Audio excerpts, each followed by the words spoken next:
सभी को नमस्कार। ग्रेड थर्ड के बच्चों का एक छोटा सा निवेदन कि सर एक वीडियो और बना दो।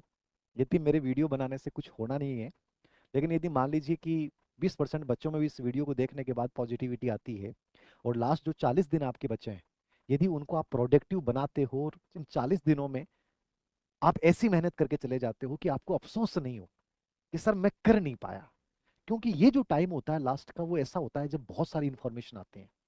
और बहुत सारी इंफॉर्मेशन से भी ज्यादा सबसे खतरनाक स्थिति क्या होती है, जब अंदर से फील आने लग जाता है नहीं हो पाएगा, पिछड़ रहा हूं, टेस्ट में नंबर कम आ रहे हैं, समझ में नहीं आ रहा रिवीजन होगा कि नहीं होगा, किताबें ये भी बच गई, ये पार्ट तो बच ही गया, ये तो मैं कर ही नहीं पाया।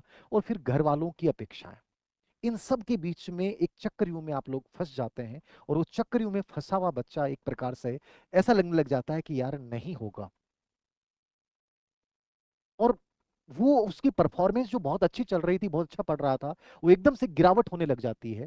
और अपने आप से विश्वास खोते खोते एग्जाम के जब 20 दिन बचते हैं, तब तक उसे लगने लग जाता है कि मैं कंप्लीटली कंपटीशन से बाहर हो चुका हूँ।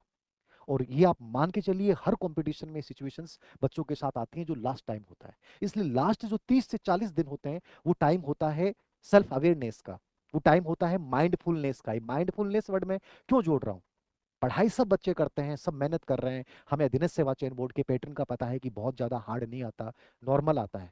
अब इस समय माइंडफुलनेस का मतलब हम सजग बने।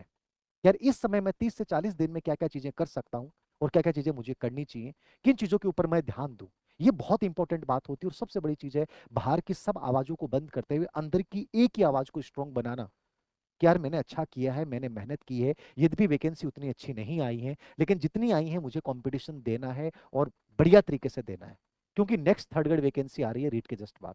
तो जैसी भी स्थिति है, अपने को पॉजिटिव एक एटीट्यूड बनाना है। मैं नेगेटिव चाहता तो मैं आपको नेगेटिव बातें बोल देता कि नहीं आई, विरोध करो और वो करो, इनसे कुछ नहीं निकलने वाला। हमें यही निकलना है कि जो मेरे पास है मुझे उसमें बेहतर देना है। दो चार पांच बातें मैं बताऊंगा हर बच्चे को। पहली चीज, जो आपने पढ़ा है केवल वही पढ़ें। अब नया टॉपिक पढ़ने का प्रयास नहीं करें।